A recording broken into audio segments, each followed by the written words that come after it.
Okay, thank you guys so much. We're really excited to see how many people are participating today in our monthly OnBoard webinar. This topic is frequently asked questions.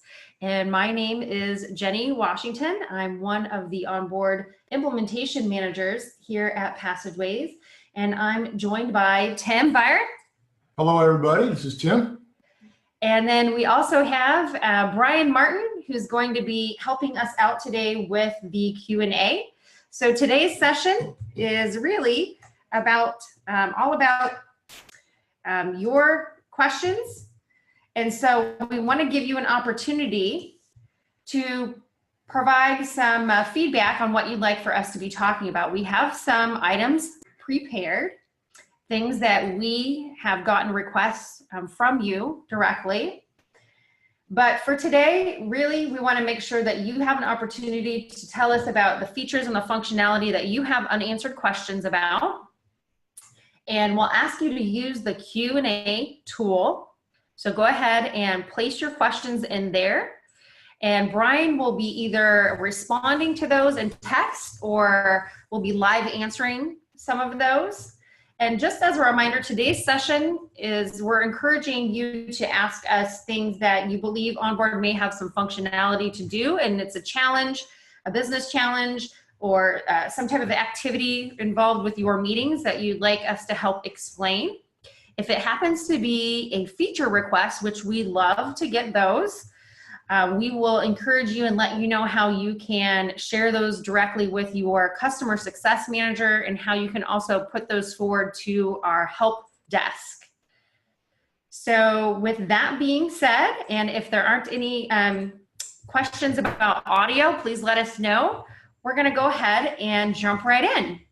So again, we're going to start off with a few prepared questions that we commonly get.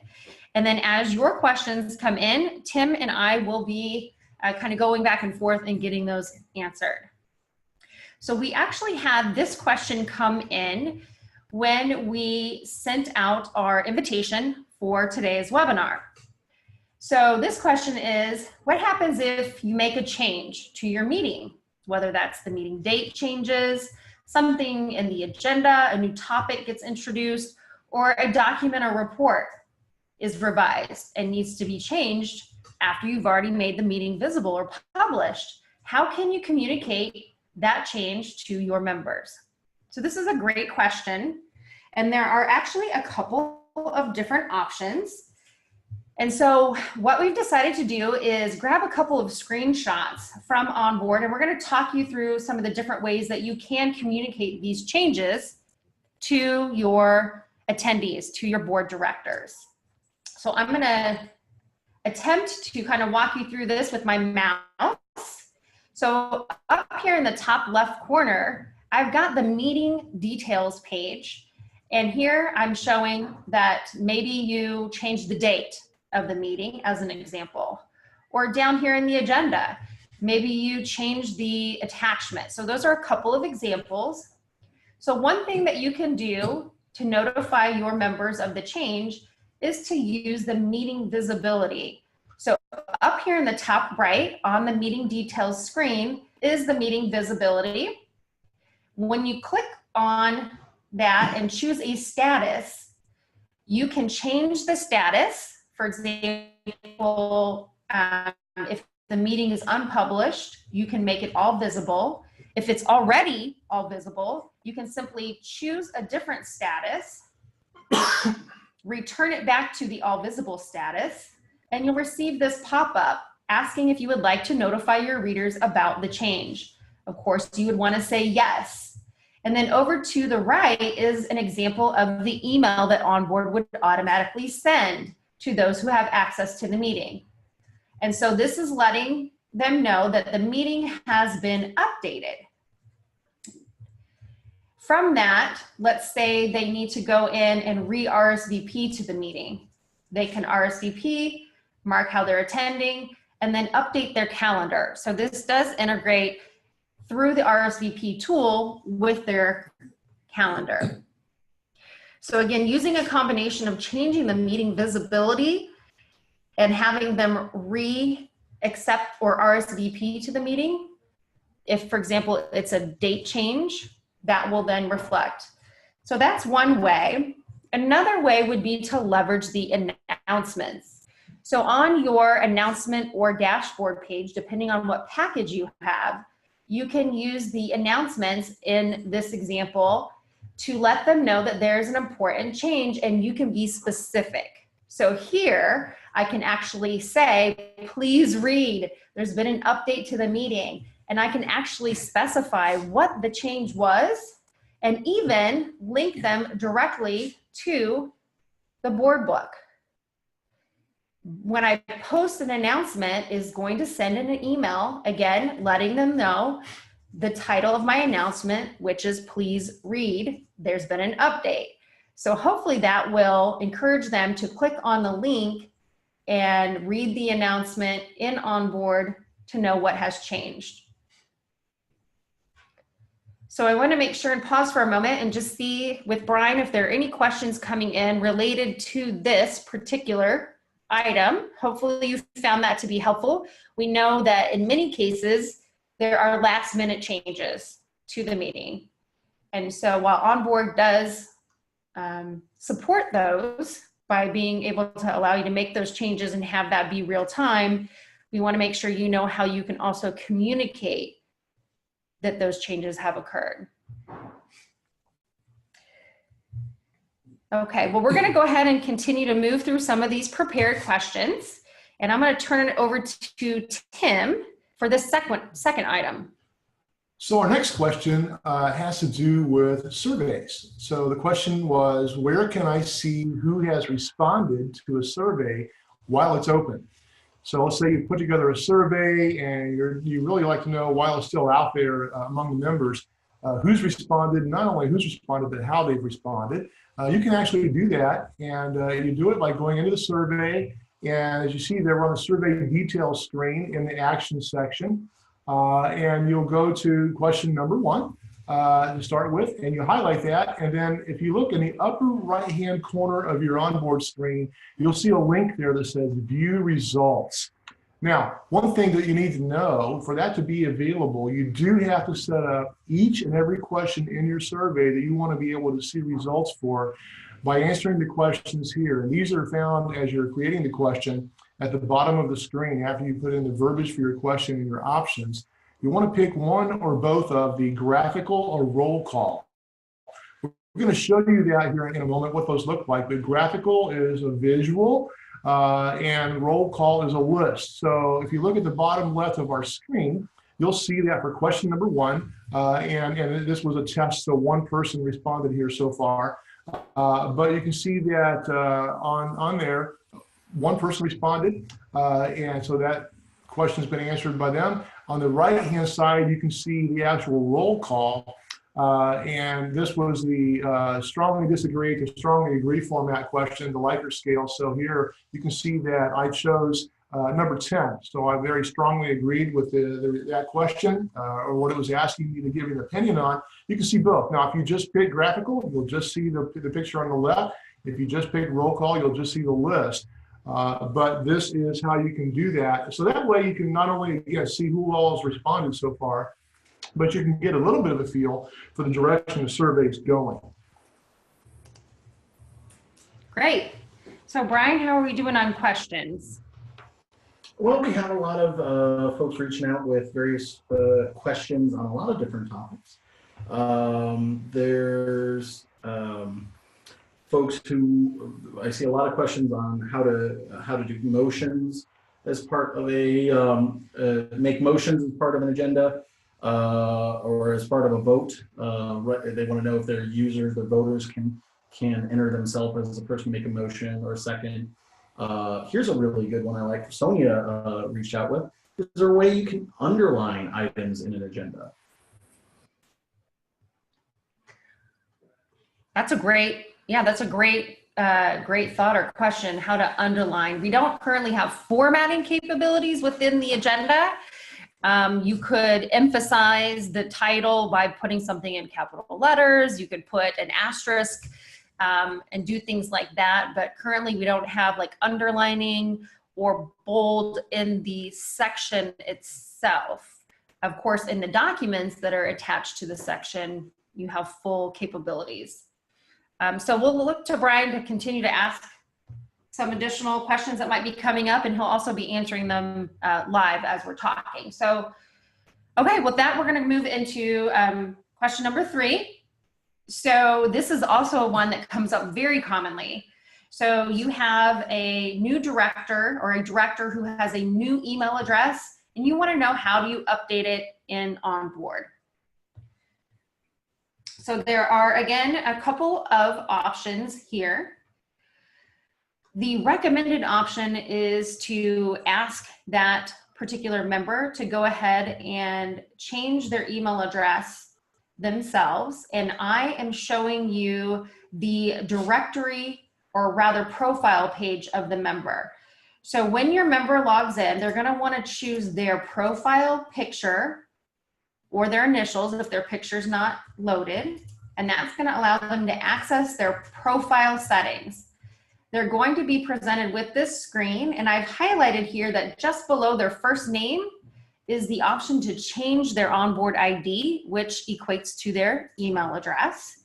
By clicking on that, they're going to get this box where they'll enter in their new email address and confirm it. They'll then need to go to that inbox, check for an email, and click on the link to confirm that change. From there, basically everything has been done. So again, this is the recommended option. However, we do know that from our admins, we often hear that they want to be service-minded and make that change for their directors. So I want to show you how you can do that as a second option. So this one is, as you can see, a little bit more involved. I'm going to start you up in the top left corner. So if you would like to do this change yourself, currently you cannot just go into the profile directory and change the name because it's associated with your user's account. You would actually have to go to the directory, to the member list, and remove the user. So you would click remove users, check the box next to the user that you want to remove. So in this case, Gilbert's email has changed. So now I'm removing. Once I've done that, I'm going to come back down and choose the invite, and I'm going to enter in Gilbert's new email address and send him the invitation. Now with this process, there's some additional steps that you need to remember to do. So one would be that if you previously had their profile directory filled out, either by yourself or they filled it in, that has to be redone. So now I'm showing over here to the right their profile information. You would have to re-add their picture and any details. Also, if you had set up multiple notification emails, you would have to reset those up. And if you're not familiar with the multiple notification email option, that is a place in a user's profile that you can put in an alternate email address for them, or maybe for an executive assistant, so that that person gets copied on the emails. So just keep in mind that there are some additional steps as well. You would have to make sure you put that user into their appropriate groups. So those are a couple of options, but a commonly asked question when someone has an email address change for whatever reason. So we've got a couple more prepared questions here. Is there anything that we want to have Brian? Yeah, actually I have a couple of good questions here. Here's a good one from Roxanne. Roxanne asks, is the announcement section a permission that needs to be turned on for admins in the system by the original admin? Okay, I can take that one. So Roxanne, announcements are currently only able to be created or edited if you are an admin At the organization. At the organization level. So only those in the member directory that have an admin role can create and edit announcements. If you are simply a creator, you can create meetings and resource folders, but currently cannot create an announcement. Here's one from Richard. If a member has disabled email notifications, will they get the email regarding changes to OnBoard? Okay, so that is a great question, and it is very important that the email notifications be turned on or they will not receive an email. So within each user's profile, the user themselves can enable or disable the email notification. The admin of the organization can also view and update these settings.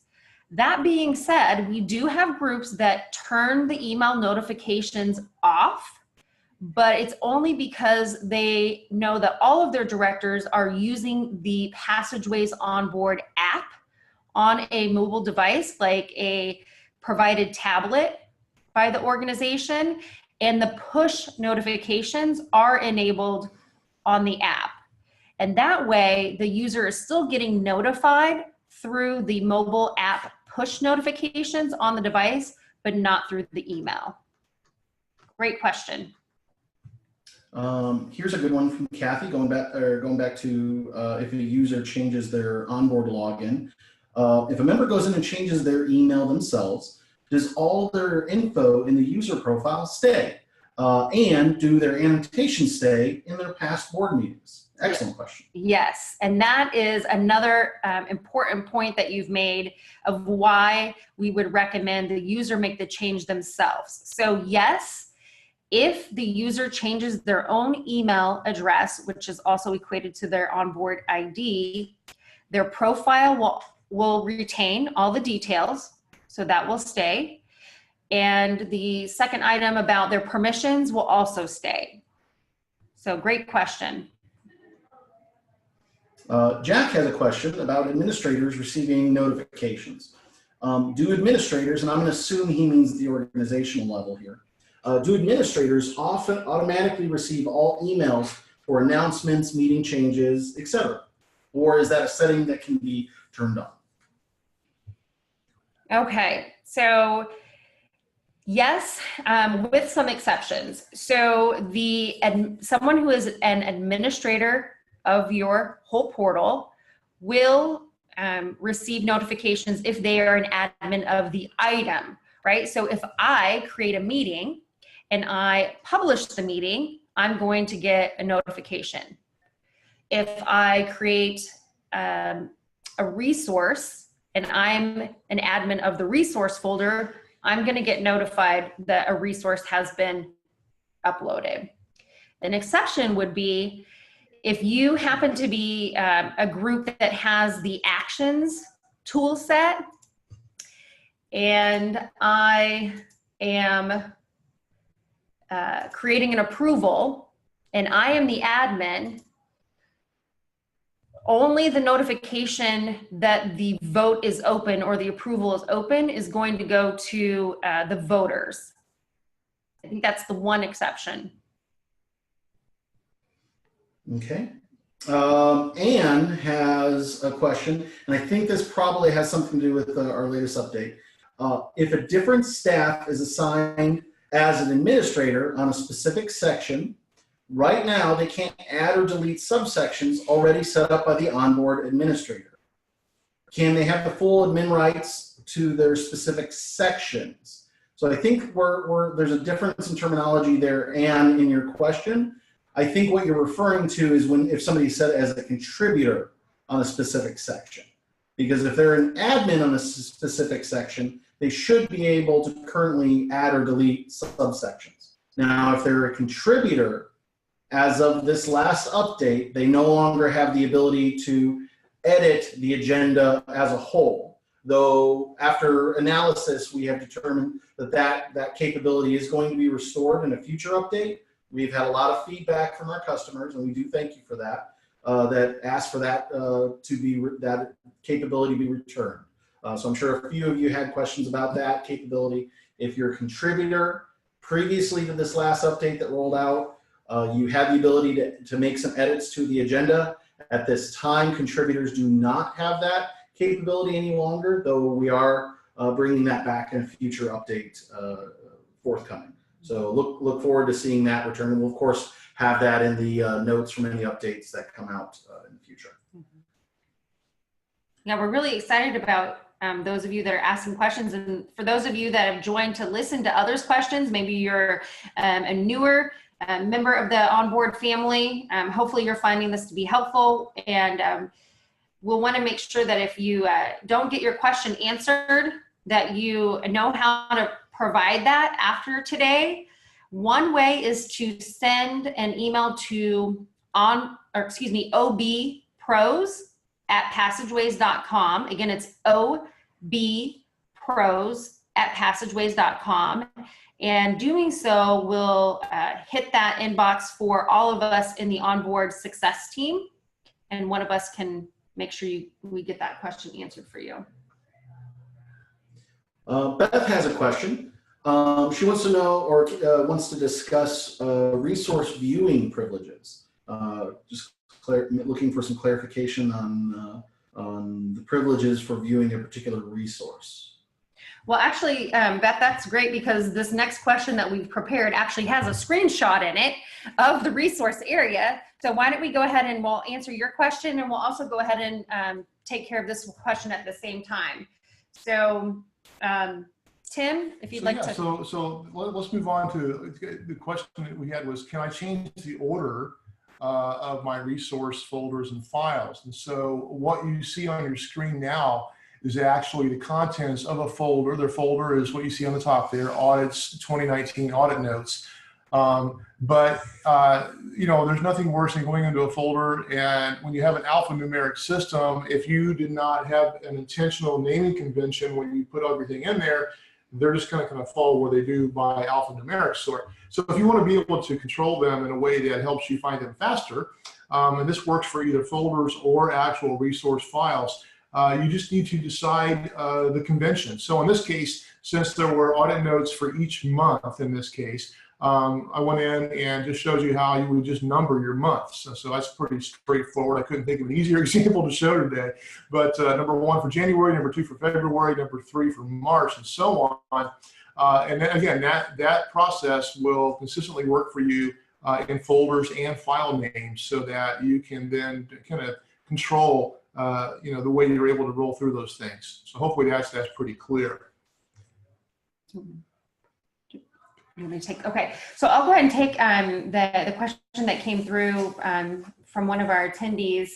And again, it has to do with the resource folder. And if I understood correctly, it had to do with the different like roles or permissions to a resource folder or an item. So I'll attempt to answer this, and if we've not quite got it right, please chime back in and we'll make sure we understand your question. So again, here within the Audits 2019 Audit Notes folder are subfolders. And when you hover over as an admin of the item, you will see, and it's not displaying here, but over in the corner will be ellipses, 3 dots. And that, if you click on that, allows you to access a submenu, and one of the items in there is Manage Permissions.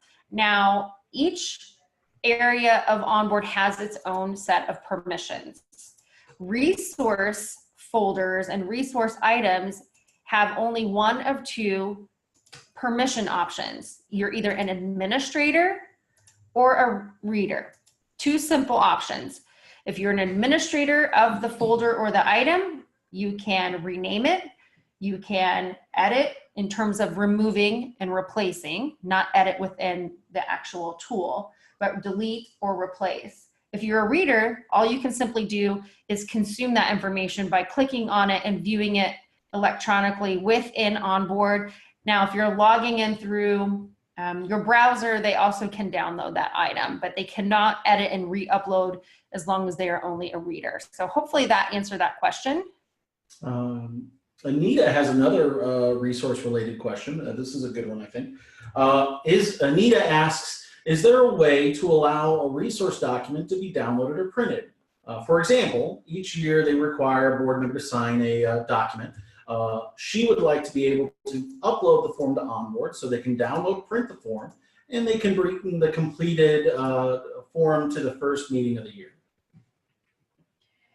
Okay, so Anita, let me take a stab at this, and Tim, you chime in, and Brian as well, if you'd like. So as I mentioned, within the browser, when you're accessing OnBoard from your browser, there will be 3 dots. Whether I'm a reader or an admin, there will be 3 dots that they can access next to the folder or the individual item. If I'm only a reader and I click on those 3 dots, I will see a download option. So I could then download that document or form, fill it out manually, and then following your instructions, send it in. Now, important caveat to that is the ability to download files needs to be enabled in the organization security controls. Barring that, if you want to have that download restriction enforced, you would have to send those users as an exception in that menu. That is an admin or organizational control in the organizational security settings. So that's kind of a 2-part question. You can't do it, but you have to have that functionality enabled in your security controls. And that's not done through the resources screen. That's done through your organizational security controls. That's a great point, Brian. And so if you look up on the screen, again, you would go to your dashboard or your home icon. It could say announcements, and then you would click on your organization info. Now, by default, downloading is enabled. So the setting box is unchecked, meaning it is enabled across OnBoard so that your readers, and actually everybody that's a member of your OnBoard organization, can download by default. If you want to restrict that, you absolutely can. There's a box in your organization info settings to disable downloads across OnBoard, which means within meetings and within resources, and then set exceptions. So if your CEO or you as the admin or your committee liaisons or chairs need to be an exception, you can do that. Kyle has a question. Kyle's a question: do the admins have the ability to reset a board member's password, or do the board members have to reset it themselves? Okay, Kyle, so I'm gonna see if I have a screenshot. This one is, yeah. So the answer is both, okay? So when anyone is on the login page of OnBoard, whether you're accessing OnBoard through your browser at onboard.passageways.com or through the app, the initial login screen has a reset password link. So if your board member locks themselves out or does not remember their password, they can click the reset password link, plug in their email address, and it will send them an email with a link to change their password. Okay, so they absolutely can self-help that way. Now, if you are an admin of your full OnBoard organization, you can come in here, and if I kind of point up here to this left screenshot, I am in the kind of person icon, which is the directory, and I'm in the member list view. Up in the top right corner, there would be an edit. So basically down here, you would start with this edit option. This shows now in the edit view how you can check the box next to one or more members and then use the reset password link at the top.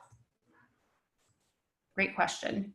I think another one in that one too is the important thing to note: if that particular board member happens to be the member of multiple OnBoard organizations, as in maybe your particular organization has 2 or 3, like some of the banks I work with actually have like a holding company, and the bank, if they're a member of both organizations, the admins cannot reset their password because it would reset that password for all their organizations, and OnBoard won't let you do that if they're a member of multiple. Or if they happen to be a member of, say, an education board that uses OnBoard, one of our many colleges or nonprofits that use OnBoard, and they happen to be using it as well in your business, that is not, you can't reset their passwords for OnBoard if they're a member of multiple organizations inside of OnBoard. The user still can. Well, to clarify, yeah, you cannot, in the case where someone is a member of multiple OnBoard organizations, you cannot use the utility inside of OnBoard. However, you can, even as an admin, go to the login page of OnBoard, put in that person's email address, and it will send them a reset password. So that's great. There's a couple other questions from the audience that would probably worth be looking at. There's one here. Oh, I just saw it. Gosh. Okay, well, Brian's going to find a question, and we've got a little bit of time, so we're going to cover the last one that we prepared, and then we'll go back to you guys. So this one comes up quite a bit, and actually, for those of you who aren't thinking about this, this is a good one to be thinking about. So we always recommend that an admin has a backup, right? But we know that that's not always the case. But if you have, let's say you're the primary admin and you have a new backup OnBoard admin, how do you make sure they have access to the right things? So that is something that sometimes groups fail to kind of think about ahead of time. So I want to make sure that this is on your radar regardless. So the first thing would be is if you have a new backup admin and you quickly want to make sure that they have access to everything that you have created, we have a tool for that, and it's called Delegate Admin Permissions. So as the primary admin, when you log into OnBoard, let me get my mouse showing here, you'll click on your profile picture to get to your profile settings, and then you'll want to scroll all the way to the bottom of the page, and you'll see this Delegate Admin Permissions button. When I click on that button, it takes me to this pop-up, and this dialog box is very important because despite what it sounds like, delegating admin permission does not give up, you're not giving up anything that you have permission to, you're simply allowing that new person to have the same access to that information of everything that you've created, and they also become an admin of those items. So you would read this dialog box, you would click continue, you would be presented with a list of all of your members. You would select the appropriate user that you want to delegate your permissions to. It'll prompt you to put in your password for security purposes. And then when that pop-up goes away, that person, when they log in, will now be able to have access to everything that you do.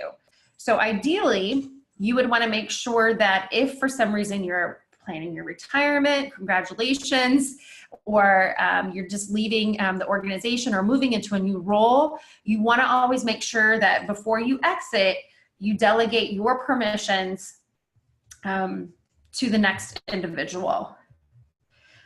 The other thing I would say about permissions is they can be tricky. So inside of OnBoard, let me see if I have a screen that I can bring up. So in the OnBoard menu is this help icon, this help or I icon. Within that is a set of admin guides. And within the admin guides, there are several things that can help you if you want to familiarize yourself with other things in OnBoard. One of them is permissions. It is an awesome resource and one that I highly recommend, especially for new groups. But even if you're still not certain that you're really comfortable with permissions, click on the help, go to the admin guides, choose the one on permissions, and it will talk to you about the golden rule of permissions, which is just because you're an admin of your OnBoard organization does not mean you're automatically an admin of everything. And that is one that's often easily misunderstood or forgotten. And then it walks you through the different permissions at each different level, whether it's at the meeting level, at the resource level, or at one of the action levels. So that was our final question that had to do, with permissions and delegating admin permissions. So Brian, we'll see what else we have for you, from you. Yeah, I have a couple more questions about resources. So that's a hot button topic today. Richard asks, in the mobile application, can a user access the resources offline, i.e. without an internet connection, as they can their board books?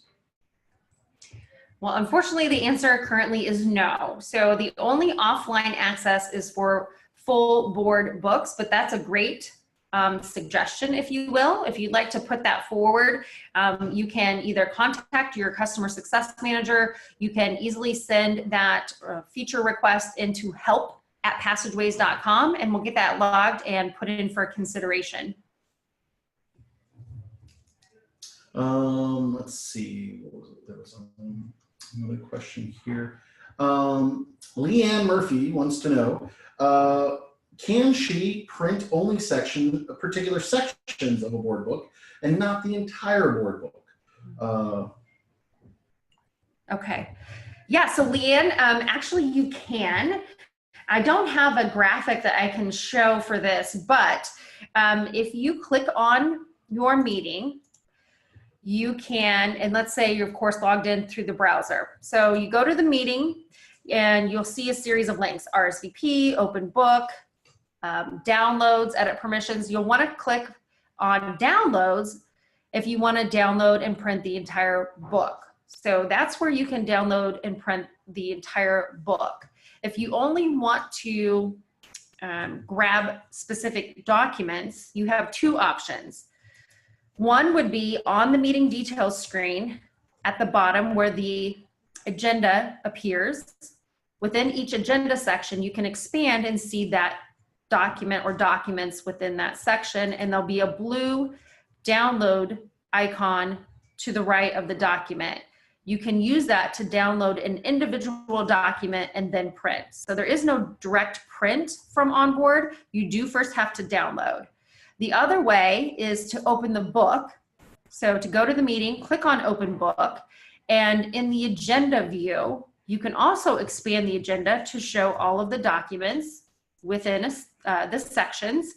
And again, provided downloading has not been disabled, someone can go ahead and download an individual document to print that. So hopefully that answered your question. A couple other questions.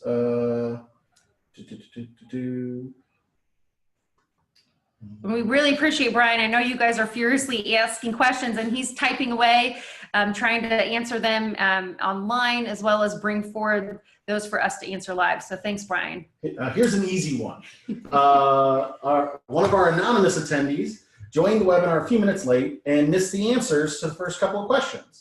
Is there any chance of viewing the recording of today's webinar? Yes, Mr. or Ms. Anonymous. Each time we do one of these webinars, we actually clean up the recording and we publish it. We'll share that out with all of those who registered and or attended, but we also have a community page where we post the webinar recordings for this one as well as past. So if any of you are interested, we would encourage you to look at some of our past sessions in the community. You would simply go to help.passageways.com, and that is where you can, at the top of the page, view all of our help resources. And if you scroll down in the bottom half of the page, you'll see our community. If you click on the community, then you'll find our OnBoard webinar or OnBoard events topic, and you'll be able to find both our webinar and our coffee break recordings. Let's see. Beth Curtis has a question. Is resource viewing able to be restricted? Our problem is we give someone permission to view a document, yet they aren't able to see it. Oh. So it's not, it's more of a problem than a question. I'm sorry, I misread that. Okay, repeat it one more time, and maybe Brian, you can answer since you're. So Beth wants to know, is resource viewing able to be restricted? So to answer that first question is absolutely yes. You can set exceptions to resources. Permission controls as resources are entirely a part of that. Who can or can't view a resource.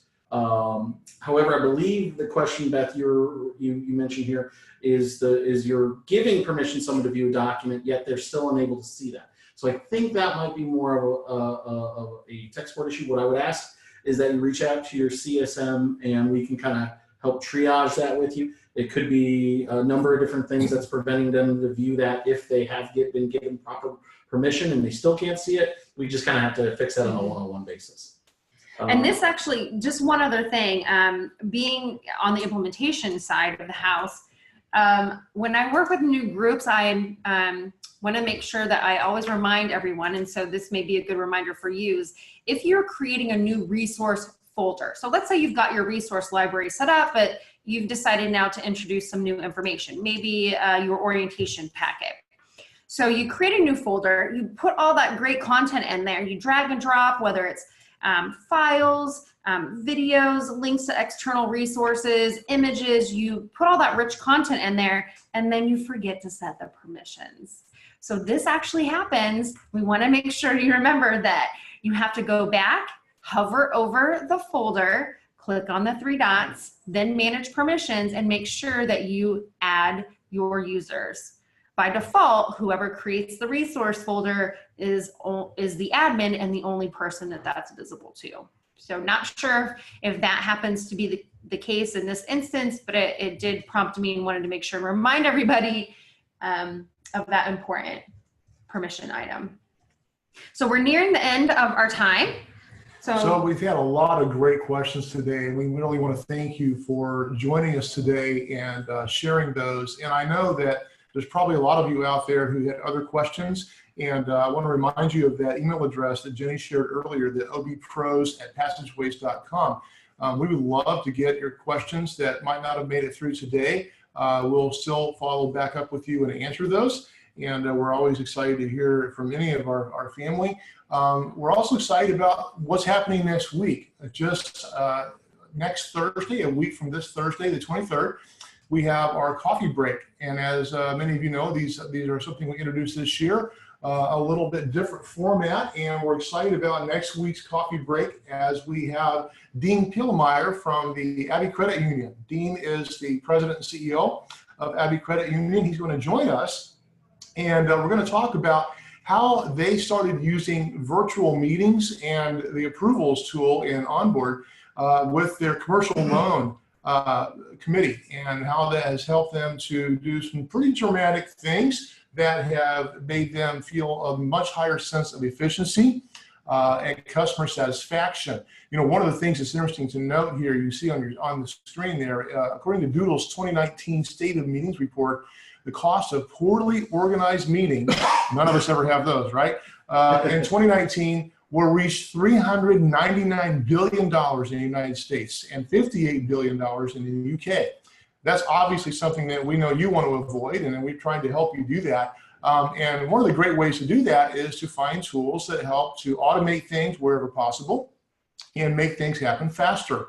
So we're going to talk next week how a credit union was able to improve their loan approval turnaround time and customer satisfaction. And I'm pretty sure that you would find that it would also help you to grow your revenue. Let's face it, if you can do things quicker and faster, you're going to get more done. And if it has to do with how you bring revenue to your business, that can only mean one thing. That means more. So we're excited about that. Hope you'll join us next week for that. Awesome. Okay. Well, thank you guys again for joining us this month, and we'll look forward to seeing you next time. Thanks, everybody. Goodbye. Thanks, everybody. Have a great afternoon.